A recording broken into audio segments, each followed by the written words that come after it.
제가 몇 가지 단어를 좀 불러드릴 텐데요. 자연스럽게 연상되는 단어가 있는지 한번 생각해 보시면 좋겠습니다. 난데없이, 별안간, 무리하게, 쏙, 끝입니다. 제가 너무 난데없이 말씀드렸나요? 난데없이, 별안간, 무리하게, 쏙. 잘 어울리는 단어는 끼어들다 라는 단어입니다. 저도 어제 이제 교회에서 퇴근해서 집에 가는데 별안간 항상 있죠, 그죠? 별안간 끼어들고 그런 상황을 항상 마주하게 되는데요. 그럴 때마다 참 기분이 썩 좋지 않습니다. 그래서 때로는 이제 예수님의 마음이 제 안에 막 풍성할 때는 얼마든지 양보해 주기도 하다가 아니 내가 이렇게 기다렸는데 왜 끼어들어라고 하고 앞에 차에 뭐 바짝 붙이기도 했던 때가 있습니다. 제가 이 말씀을 드리는 이유는 이 끼어들다라고 하는 이 말이 예수님의 시험당하신 상황과 사실 굉장히 유사한 점이 있기 때문입니다. 끼어들다라는 이 말이요, 사전적으로 자기 순서나 자리가 아닌 틈 사이를 비집고 들어서다 라는 정의를 갖고 있고, 또 자기 일이 아닌 다른 사람의 일에 간섭하거나 참견하다라는 의미를 가지고 있습니다. 다시 말하면 지금 사탄이 자기 순서가 아닌데, 자기 일이 아닌데 굳이 비집고 끼어드는 상황이다 라고 이야기할 수가 있을 것 같습니다. 두 가지로 우리가 이 끼어들다라는 말과 오늘 본문이 가지는 연관성에 대해서 좀 먼저 생각해 보려고 합니다. 첫 번째는요, 광야라는 장소를 통해서 생각해 보면 좋겠습니다. 히브리 사람들은요, 광야를 하나님께서 계시는 곳, 또 하나님을 만날 수 있는 곳으로 생각했습니다. 그렇게 생각하게 된 배경은 아마 여러분 잘 아실 겁니다. 이스라엘 백성들이 40년 출애굽 기간을 광야에서 보냈기 때문입니다. 근데 그냥 40년을 보낸 것이 아니라 그곳에서 하나님은 매 순간 그들과 동행하시면서 지키시고 인도하시고 또 먹이시고 입히시고 안아주셨습니다. 특별히 구체적인 역사들을 우리가 좀 생각해 보면요, 낮에는 구름 기둥을 보내셔서 뜨거운 열기를 피할 수 있도록 하셨습니다. 또 밤에는 불 기둥을 보내셔서 그 추위를 피할 수 있게 하셨고, 또 경작할 수가 없어서 먹을 것이 구하기가 참 어려웠는데 하나님께서 만나와 메추라기를 보내주셔서 충분히 그들이 먹을 수 있도록 배려해 주셨습니다. 또 물이 없을 때는요, 이 물을 바꾸시기도 하고 반석에서 물을 내시기도 하셨고요, 심지어는 신고 있는 신발과 입고 있는 옷이 헤어지지 않게까지 하나님께서 하셨다라고 하는 것을 성경이 분명히 증거하고 있습니다. 그래서 이스라엘 백성들에게 이 광야라고 하는 곳은요, 단순히 과거에 머물렀던 곳으로 여길 수가 없었습니다. 하나님을 만나는 곳이었고, 하나님의 말씀이 들리는 곳이었고, 그립도록 하나님을 추억할 수 있는 곳이 바로 이 광야였습니다. 그래서 이 후대 랍비들은요, 광야를 하나님과 이스라엘 백성들이 허니문을 떠났던 곳이다 라고까지 이야기할 정도로 이 광야는 아주 특별한 곳이었습니다. 그래서 출애굽 이후에 대부분의 선지자들은요, 하나님을 만날 때 하나님의 말씀을 듣기 위해서 어디로 갔냐면 광야로 찾아 들어갔습니다. 우리가 이미 말씀을 나누었지만 이 광야에 외치는 자의 소리가 곧 내가 하나님께 받은 말씀이라는 것이고, 하나님의 말씀이라는 의미를 그래서 가지고 있는 겁니다. 근데 바로 이 하나님의 만남이 이루어지는 장소, 하나님의 말씀이 머무는 그 장소에서 이 일이 제대로 이루어지지 못하게끔 방해하는, 끼어드는 일이 바로 오늘 이 본문에서 일어나고 있습니다.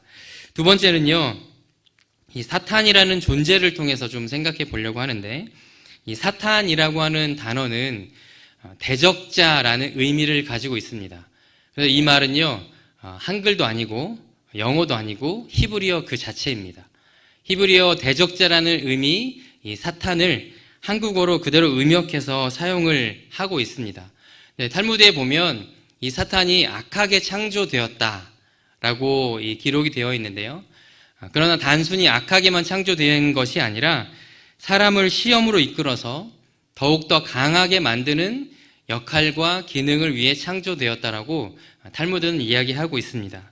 다시 말하면 시험을 통해서 하나님과 사람과의 관계를 더 돈독하고 또 더 단단하게 엮어주는 존재가 이 사탄의 역할과 기능인데, 사탄이 그 자신의 정체성을 망각하고 자기가 더 하나님보다 높아지려고 하고 또 주목받으려고 하고 영광받고자 해서 비롯된 일이 바로 오늘 이 시험의 일이라고 하는 겁니다. 시험을 통해서 하나님과 사람과의 관계를 비집고 들어와서 깨트리는 것, 그 일을 당연히 자행해 왔고, 심지어는 오늘 하나님의 아들이신 예수님과 아버지이신 하나님과의 관계 사이도 비집고 들어와서 그 관계를 무너뜨리고 예수님의 정체성을 깨트리고 뒤흔들려고 하고 있습니다. 근데 여러분, 사탄이요, 분명한 목적을 가지고 이 일을 행했습니다. 내가 이렇게 하면 사람들이 예수를 그리스도로 또 예수를 메시아로 인정하지 않고 그의 정체성이 분명히 흔들릴 것이다. 이런 목적이 그에게 있었었는데, 근데 도리어 이 일은 오히려 예수님의 정체성을 더 확고하게 입증하게 되었고요. 그리고 온 땅의 하나님의 아들이심을 더욱 분명하게 인식하고 인정할 수 있는 그런 역할을 했습니다. 우리가 지난 2주 동안 이 사탄의 집요한 이 시험에 대해서 함께 나누었는데요. 지난 2주간의 설교를 제가 돌아보면서 우리에게 주시는 2가지 좋은 과정이 있구나라고 하는 걸 발견하게 되었습니다. 첫 번째는요, 위로입니다. 우리가 인생을 살아가다 보면 참 많은 시험을 만나게 되죠. 의도하든 의도하지 않았든 다양한 어려움을 만나게 되고 또 하나님을 의심하게 되기도 하고 넘어지고 절망하게 되는데, 나에게만 이런 일이 일어난 것이 아니라 예수님도 먼저 그 일을 경험하셨구나 라고 하는 부분에서 참 위로가 되었습니다. 두 번째는요, 확신이었는데요. 예수님께서 사탄의 시험을, 정말 집요한 그 시험을 넉넉하게 이기신 것을 보고 우리도 더 이상 패배자가 아니고 절망자가 아니고 넉넉한 승리자로 얼마든지 설 수 있구나라고 하는 그 확신을 분명하게 품게 되었습니다. 또 승리의 비결을 여러분 우리가 배우지 않았습니까? 방심하지 말고 항상 준비하고 있어야 할 것을, 또 말씀과 하나님을 신뢰함으로 그 사탄의 시험을 승리할 수 있다는 것을 우리는 지난 2주간의 설교를 통해서 함께 나누었습니다. 근데 이 정도면 참 포기할 법도 한데요. 그죠? 참 끈질긴 대상이 바로 이 사탄인 것 같습니다. 여전히 포기하지 않고 3번째로 예수님을 찾아와서 지금 시험하고 있습니다. 그래서 오늘 본문을 통해서요, 또 지난 2주간의 설교를 종합하면서 3가지 정도로 우리가 이 시험에 대한 메시지를 함께 나누려고 합니다. 첫 번째는요, 사탄이 포기하지 않는 것을 보면서 우리의 삶의 자리 가운데에도 이 시험은 계속될 수밖에 없구나 라고 하는 것을 생각하게 됩니다. 참 포기할 법도 한데 포기하지 않는 사탄이 3번째로 예수님을 찾아옵니다. 오늘 8절과 9절 말씀인데요. 8절과 9절 말씀 함께 읽겠습니다. 마귀가 또 그를 데리고 지극히 높은 산으로 가서 천하 만국과 그 영광을 보여 이르되 만일 내게 엎드려 경배하면 이 모든 것을 내게 주리라. 그럼 여기 또라고 기록되어 있습니다. 이 또라고 하는 헬라어 단어는요, 팔린이라는 부사인데 2가지 의미를 가지고 있어요. 첫 번째 의미는 새로, 다시라는 반복적인 개념을 갖고 있습니다. 첫 번째 시험이 이미 마치고 2번째 시험도 끝났는데 새롭게 다시 3번째 시험이 시작되었다라는 의미이죠. 2번째 의미는요, 더 깊이 강화하여 더 열심히 라는 의미를 가지고 있습니다. 첫 번째 시험보다 2번째 시험보다 더 깊고 더 세게 그리고 더 열심히 사탄이 예수님께 찾아와서 그를 흔들 준비를, 그 일을 시행하고 있다라고 하는 것을 이 또라는 단어는 잘 보여주고 있습니다. 또 사탄이 얼마나 집요한지 한 가지 방법만 고수하고 있지는 않습니다. 계속해서 방법을 바꾸죠. 돌로 떡을 만들라고 이야기했고 성전 꼭대기에서 뛰어내리라고 요구하기도 했습니다. 그리고 오늘 본문은 천하 만국과 그 영광을 보여주면서 내게 경배하면 이 모든 것을 다 주겠다라고 약속하고 있습니다. 이 3번의 시험의 과정을 보면서요, 우리는 사탄이 점점 자기의 본색을 드러내고 있구나라고 하는 것을 알 수 있게 됩니다. 또 하나님의 계명과 하나님의 영광에 대해서 점점 더 정면으로 도전하고 있구나라고 하는 것을 또한 알 수 있게 됩니다. 예수님도 이렇게 시험했는데 사탄이 우리를 과연 쉽게 포기할까요? 결코 그렇지 않을 겁니다. 계속해서 우리를 찾아와서요, 새롭게 시험하고 다시 시험하고 더 세게 시험하고 더 깊게 시험하고 그리고 더 열심히 우리를 넘어뜨리려 할 겁니다. 우리의 상황과 형편을 고려하지 않겠죠. 예수님께서도요, 시험을 받기 직전에 세례를 받으셨잖아요. 그 세례를 우리는 메시아 대관식이라고 함께 하나님의 말씀을 나누었습니다.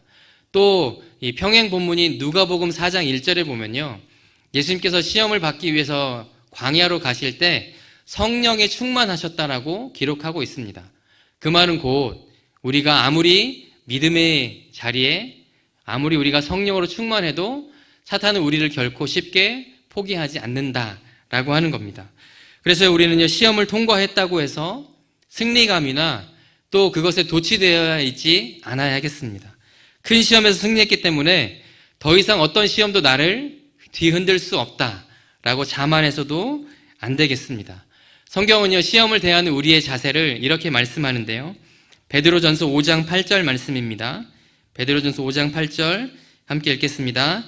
근신하라, 깨어라, 너희 대적 마귀가 우는 사자같이 두루다니며 삼킬 자를 찾나니. 여기서 근신하라라는 이 단어는요, 정신을 바짝 차리라 라는 뜻을 가지고 있습니다. 틈을 주지 말고 한순간도 정신을 놓지 말고 잠들지 말고 늘 사탄이 우리를 집어삼킬 것을 염려하고 준비해야 함을 오늘 본문은 또 성경은 증거하고 있습니다. 사랑하는 성도 여러분, 시험이 우리를 찾아오지 않겠지, 나는 어떤 시험도 나에게 영향을 줄 수 없겠지 라는 착각에서 벗어나시고 늘 근신하고 늘 깨어 있음으로 시험을 마땅히 승리하는 우리 모두가 될 수 있기를 간절히 소망하고 축복합니다. 두 번째 생각해 볼 부분은요, 시험이라고 하는 것이 참 교묘하고 달콤하다라고 하는 겁니다. 마귀가 사람들을 미혹하고 유혹할 때요, 이런 말을 한다고 합니다. 아주 작은 일이니까 괜찮아. 너만 빼고 누구나 다 하는 일이야. 딱 한 번뿐인데 어때? 인생은 길고 너는 아직 매우 젊어.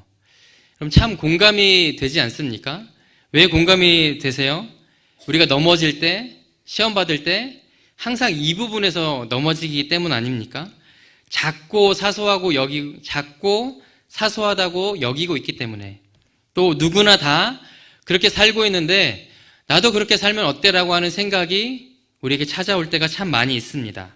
이번 한 번만 하고 앞으로 다시는 안 하면 되지 뭐라고 하는 그런 착각도 우리에게 찾아오기도 합니다. 근데요, 그런 생각을 가지는 우리 모두에게 제가 한 가지 부탁의 말씀을 좀 드리고 싶습니다. 사랑하는 성도 여러분, 마귀에게 어떤 것도 양보하지 않으시기를 예수님의 이름으로 부탁드립니다. 또 어떤 영역에서도 어떤 생각에서도 틈을 주지 않기를 축복합니다. 잠깐의 달콤함 때문에요, 그 시험에 넘어질 때가 참 많이 있습니다. 그런데 이 시험이라는 것이 참 무서운 것이 아주 작은 틈을 비집고 들어와서 우리의 삶 전체를 송두리째 무너뜨립니다. 그 원인을 나중에 찾아보려고 하면 그것을 찾기가 너무나 어려워질 때가 많이 있어요. 그래서 우리는 작고 사소한 일이라고 여기지 않을 삶의 자세가 필요하고, 마땅히 우리의 모든 삶의 자리 가운데 하나님의 뜻과 하나님의 기준을 적용하는 코람데오 정신이 우리에게 있어야 한다는 것을 꼭 기억하시기를 간절히 소망합니다. 세상은 모를 수 있습니다. 또 사람들은 모를 수 있어요. 그런데 하나님은 다 아시기 때문에 우리가 하나님 앞에 서 있다는 믿음의 자세와 각오가 없다면 얼마든지 넘어지고 흔들릴 수 있다라고 하는 겁니다. 그래서 하나님께서 원하시는 방법이 아니라면요, 아무리 돈을 많이 벌 수 있다 하더라도 시도조차 하지 않아야 합니다. 하나님께 인정받지 못하는 과정을 통해서 얻는 진급이라면 과감히 거절할 수도 있어야 합니다. 하나님께서 허락하시는 즐거움이 아니라면요, 어찌 내가 하나님께 이 일을 인하여 죄를 범하리까라고 이야기했던 요셉의 굳은 각오가 바로 저와 여러분의 각오가 되어야 합니다. 한 친구를 이제 청년을 제가 이제 데리고 집에 데려다 주는데 바로 옆자리에서 이런 통화를 하더라고요. 이름만 알려주면 돼? 이렇게 하고 통화를 끊었습니다. 그래서 제가 그 친구에게 물어봤어요. 무슨 일이냐? 그랬더니 친구 아버지께서 사업을 하시는데 자기 이름만 알려주면 가만히만 있으면 한 달에 12만 원씩을 준다는 거예요. 그래서 제가 무슨 일이냐 그랬더니 구체적으로 설명해 주는데 제가 들어보니까 아마 그런 것 같아요. 직원이 아닌데 직원처럼 이름을 올려놓고 나중에 세금으로 이제 환급받은 걸 일부를 이 친구에 주겠다는 이야기 같아요. 근데 이 친구가 저한테 뭐라고 얘기하냐면 목사님 제가 해야 될까요? 안 해야 될까요? 이렇게 물어보더라고요. 그래서 제가 이렇게 얘기했죠. 해야 될지 안 해야 될지 네가 더 잘 알지 않니? 라고 제가 대답을 해줬습니다. 그랬더니 그 친구가 감사하게도 그럼 집에 가서 못한다고 이야기해야 되겠네요 라고 하고 딱 차에서 내렸습니다. 그런 믿음의 각오가 우리에게 있어야 하지 않겠습니까? 그런 믿음의 각오가 아주 작고 사소한 분에서 시작되는 승리가 우리 인생의 승리를 가늠하는 것을 여러분 꼭 기억하시기를 간절히 소망합니다. 예수님께서도요 그 본을 지금 보여주고 계시는 거죠. 예수님과 사탄 외에 주변에 지금 아무도 없습니다. 딱 한 번만 나에게 경배하라고 이야기하는 아주 사소한 문제로 치부할 수도 있습니다. 그런데 예수님께서는요 사탄의 그 요구를 당연하지 않게 받아들이셨고요. 아주 한 작은 틈과 생각에서도 그의 뜻대로 결코 움직여주지 않으셨습니다. 예수님께서 움직여주지 않은 두 가지 이유가 있습니다. 하나는요, 세상의 화려함에만 예수님은 주목하지 않으셨습니다. 우리가 이미 읽었지만 8절 말씀에 사탄이 보여준 것이 무엇입니까? 천하만국과 그 영광입니다. 여기서 천하만국은요, 세상에 속한 모든 나라들을 의미합니다. 그리고 영광은 세상의 모든 나라들이 소유하고 있는 그리고 소유할 수 있는 재산, 비옥한 토지, 수많은 사람들을 의미합니다. 근데 여러분 우리가 세상을 바라보면 이런 면만 있나요? 아니죠. 그 반대의 면들도 분명히 있습니다. 근데 사탄은요 반대의 면들은 철저하게 가려놓고 아주 화려하고 강하고 좋아 보이고 영광스러운 면들만을 보여주면서 지금 예수님을 미혹하고 있습니다. 질병과 가난과 소외와 같은 비참한 세상의 모습들은 다 가려놓고 숨겨놓은 채 말이죠. 예수님은 그것을 그 의도를 너무나 잘 알고 있었습니다. 또 예수님께서 그의 뜻대로 움직이지 않은 두 번째 이유는요. 사탄의 모든 행위가 모든 말이 다 거짓인 것을 아셨기 때문입니다. 사탄은요. 적어도 예수님께서 이 땅에 왜 오셨는지를 전혀 알지 못하고 있습니다. 예수님께서 화려하고 영광스럽고 그리고 많은 사람들 우위에 서서 그들 위에 군림하고자 이 땅에 오신 것이 아니라는 것을 우리는 잘 알고 있습니다. 우리가 잘 알고 있는 그것을 사탄은 모르고 있었죠. 모르고 있다는 거죠. 도리어 예수님께서는요, 정반대편에 존재하는 죄악과 어둠과 고통을 위해 오셨다는 것을 성경 곳곳을 통해서 이미 말씀하신 바 있습니다. 마가복음 10장 45절 말씀인데요. 마가복음 10장 45절 함께 읽도록 하겠습니다. 섬김을 받으려 함이 아니라 도리어 섬기려 하고 자기 목숨을 많은 사람의 대속물로 주려 함이니라. 아멘. 예수님께서 이 일을 위해 오시고 이 일을 마땅히 행하셨다면 우리 역시 이 일을 위해 오신 예수님을 그대로 뒤따라야 합니다. 예수님을 통해서 영광을 취하려고 예수님을 통해서 유익을 얻으려고 몰두하고 주목하는 자들이 아니라 도리어 마땅히 낮아지고 마땅히 섬겨주고 마땅히 헌신하고 마땅히 내어주는 삶이 바로 예수님께서 원하시는 우리의 모습이고 삶의 자세인 거죠. 그 사실을 사탄은 잘 몰랐기 때문에 예수님을 다양한 방식으로 시험했지만 예수님께서는 거기에 흔들리지 않으셨습니다. 사탄이 주겠다고 하는 것은요, 또 철저한 거짓이었습니다. 먼저 예수님께 경배해라 라고 사탄이 요구하는데 거기서 쓰고 있는 이 단어가 참 중요합니다. 경배하다라고 하는 이 단어가요, 프로스퀴네오라는 헬라어 단어를 쓰고 있는데 이 프로스퀴네오라고 하는 단어는 마태복음 2장 11절에 이미 사용된 바 있는 동사입니다. 마태복음 2장 11절은요, 예수님께서 이 땅에 태어나셨을 때 동방의 박사들이 예수님께 찾아와서 그를 경배했다라고 할 때 사용되는 단어입니다. 근데 경배하다라는 이 뜻은요, 그냥 단순히 경배하다는 의미가 아니라 사람이 신에게 존경의 의미로 입맞춤하다라는 의미를 가지고 있습니다. 그러니까 단순한 존경의 의미를 넘어서서 신적 경배, 곧 예배를 드렸다라고 하는 것을 마태복음 2장 11절은 기록하고 있습니다. 근데 사탄이 얼마나 교묘한지 그때 사용했던 그때 그 말을 그대로 가지고 와서 예수님께 자기에게 경배할 것을 요구하고 있습니다. 이게 얼마나 정말 여러분 엄청난 대적함인지 엄청나게 대범한 일인지를 충분히 알 수 있습니다. 하나님 그 자신이심과 동시에 하나님의 아들이시며 메시아로 오신 예수님께 자기에게 도리어 경배하라는 어마무시한 사악한 요구를 지금 사탄이 자행하고 있다라고 하는 거죠. 하나님 외에는 당신을 섬기지 말라라고 했던 첫 번째 계명을 거스르는 것뿐만 아니라 마땅히 모두에게 경배받아야 마땅한 예수님께 도리어 경배하라는 요구는 너무나 이해할 수 없는, 그리고 너무나 우리가 수용할 수 없는 엄청난 대적함이었습니다. 또 사탄에게 있어서요, 어떤 것도 소유권이 없었었는데요. 예수님을 미혹할 때 나에게 절하면 이 모든 것을 다 주겠다 이렇게 약속하지 않습니까? 근데 물론 성경은 사탄이 이 세상의 임금이라고 표현하기도 하고 또 공중의 권세 잡은 자라고도 표현하기도 하는데 성경 어떤 곳을 찾아봐도요, 하나님께서 사탄에게 이 세상의 것을 다 주었다라고 하는 표현은 없습니다. 다시 말하면 사탄이 소유하고 있는 이 세상의 것이 아무것도 없다라고 하는 겁니다. 근데 사탄이 자기에게 있지도 않은 것을 그 명백한 거짓말을 가지고 지금 예수님을 넘어뜨리려 하고 있습니다. 그의 시험은요, 두 번째 시험과 같이 십자가 없이, 고난 없이, 그리고 피 흘림과 고통 없이 영광을 취해보라는 아주 간교한 제안이었습니다. 그 간악한 요구에 예수님 매우 강경하게 반응하셨습니다. 우리 마태복음 4장 10절 상반절 말씀에 보면요, 이렇게 예수님께서 사탄에게 선언하시는데요, 이에 예수께서 말씀하시되 사탄아 물러가라 라고 말씀하십니다. 사탄아 물러가라. 이 예수님의 이 표현을 보면요, 사탄이라고 불렀다라고 마태는 기록하고 있습니다. 근데 첫 번째 시험에서, 두 번째 시험에서 사탄이라고 번역되어 있는 단어는 디아볼로스라는 헬라어를 그대로 쓰고 있습니다.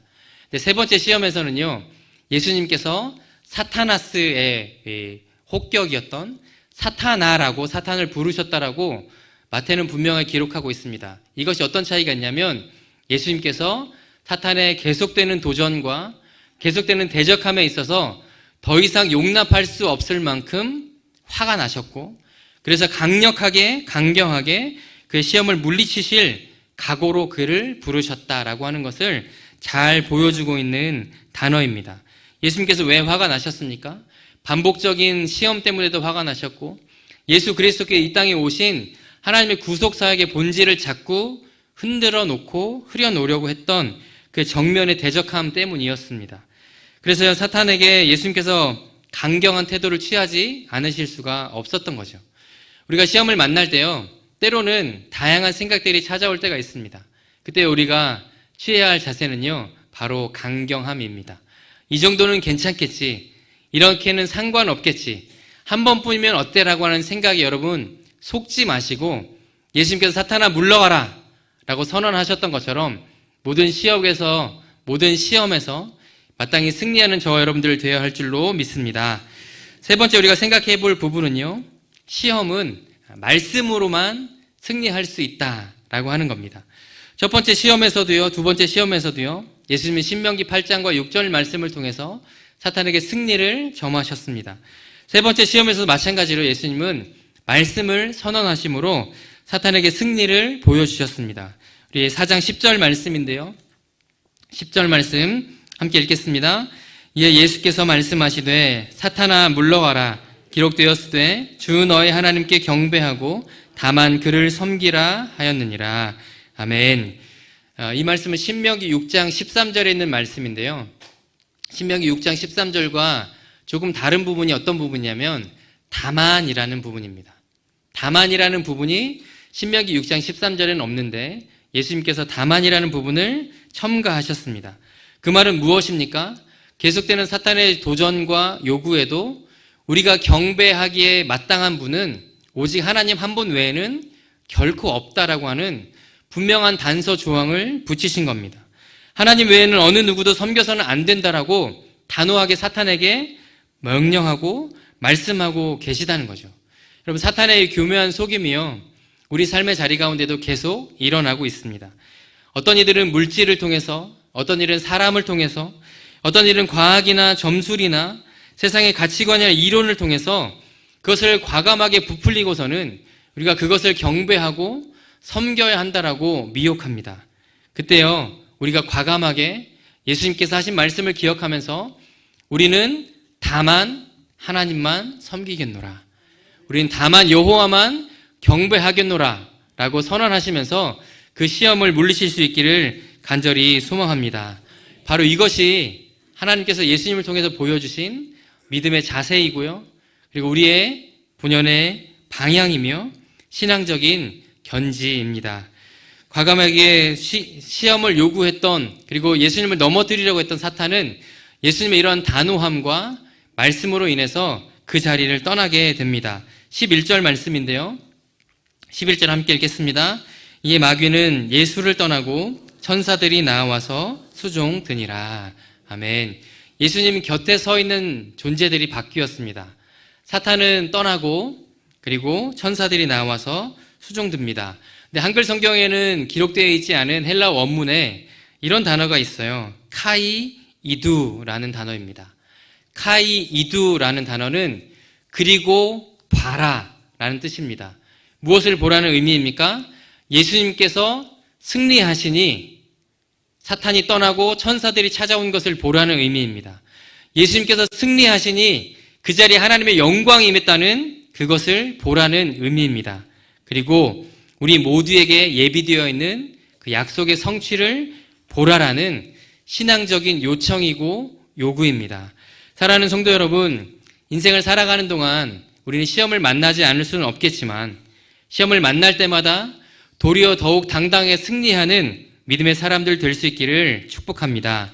그 시간 또 그 자리를 도리어 하나님의 영광이 드러나고 선포할 수 있는 자리로, 도리어 하나님의 약속의 성취가 이루어질 수 있는 자리로 바꾸어가는 신앙의 사람들이 될 수 있기를 또한 소망합니다. 그래서 우리는요, 이 세상의 사람들과 달리 신앙의 사람입니다.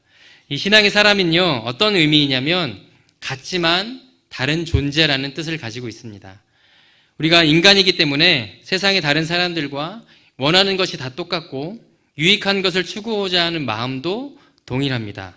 그런데 세상의 사람들은요, 하나님 없이도 얼마든지 살 수 있다라고, 얼마든지 창조적으로 살 수 있다라고 이야기하지만 우리는 우리의 모든 삶을 다 전심으로 동원하여서 하나님 없이는 결코 어떤 의미도 어떤 창조적인 삶도 살 수 없다라고 거부하는 자들이 바로 신앙인이라고 하는 겁니다.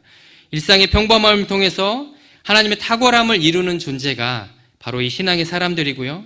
그래서 육체를 위한 떡보다 영혼을 위한 말씀을, 특별한 체험이나 신비보다는 기록된 하나님의 말씀으로 사는 것이 가능하다는 것을 증거하는 자들이 바로 저와 여러분들이라고 오늘 성경은 말씀하고 있습니다. 두 번째는 우리는 승리의 사람입니다. 예수님께서 이미 승리하셨기 때문에 더 이상 우리는 패배자가 아니고, 그리고 우리는 구경꾼일 수 없습니다. 이런 승리의 사람은요, 은총을 소유한 사람인데, 은총을 소유한 사람은 어떤 사람이냐면 세상 사람들이 하나님께서 안 계셔도 얼마든지 이루어질 수 있다, 하나님께서 안 계셔도 얼마든지 할 수 있다라고 이야기할 때 하나님께서 계셔야만 이루어질 수 있고 하나님께서 계셔야만 할 수 있다라고 증거하는 사람들이 바로 그 승리의 사람이라고 하는 겁니다. 이 과정은요, 세상적인 방법으로는 결코 이룰 수 없습니다. 오직 믿음으로, 신앙으로만 가능한 영역입니다. 세 번째는 우리는 소망의 사람인데요, 소망의 사람은 기대를 품는 자가 아니라 소망을 품는 자라는 뜻을 가지고 있습니다. 기대는 어떤 근거 없는, 그냥 마냥 우리가 소원하는 바람이라고 한다면, 소망은 분명한 약속에 근거한 바람입니다. 이 소망은 누가 주신 겁니까? 하나님께서 주신 것입니다. 그리고 하나님께서 어디에 두셨냐면 우리의 삶의 곳곳마다 그것을 심어두시고 그것을 심겨두셨습니다. 그 소망이 우리 가운데 있다면, 그 소망을 곳곳에 숨겨두신 하나님의 은혜를 우리가 안다면 우리가 높아져도 상관없고 낮아져도 상관없을 겁니다. 흥해도 괜찮고 망해도 괜찮을 겁니다. 그래서 우리의 삶의 자리가 도리어 숨겨두신 하나님의 소망의 씨앗을 하나씩 발견하는 그 기쁨과 감사로 바뀌어질 수 있다는 것을 소망의 사람이라는 의미에 담아 하나님께서 오늘 말씀을 통해서 들려주셨습니다. 사랑하는 성도 여러분, 사탄은 여전히 집요하고 교활합니다. 여전히 거창하고 풍성함을 가지고 우리를 넘어뜨리려고 계속 우리의 시험을 할 수도 있습니다. 그러나 도리어 그러할 때마다 3주 동안 받았던 하나님의 말씀, 또 오늘 우리에게 주신 하나님의 말씀을 기억하면서 도리어 그 시간을 하나님을 위한, 하나님의 영광을 위한 그 자리로 바꾸어 가시며 마음껏 하나님을 노래하고 선포하는 우리 모두의 삶, 우리 모두의 인생이 될 수 있기를 간절히 소망하고 축복합니다. 함께 기도하겠습니다. 지금도 우리와 동행하시며 지키시는 하나님, 이 시간 말씀을 통해서 우리의 모든 마음과 생각이 오직 하나님께만 있기를 원하신다는 그 진리를 깨닫게 하시니 감사드립니다. 비록 시험을 받을 때도 있고 인생의 밑바닥에 내려갈 때도 있지만 그러할수록 더욱 하나님을 바라고 소망하며 신뢰하는 믿음의 사람들로 저희를 세워 주옵소서. 현실로 이루어지지 않은 우리의 기대 때문에 실망하지 않게 하시고 하루하루 주어진 삶에서 최선을 다하며 십자가에서 고독과 침묵으로 우리의 모든 죄와 고통을 고스란히 담당하신 우리 주님을 닮아가게 하옵소서. 예수님의 이름으로 감사하며 기도드립니다. 아멘.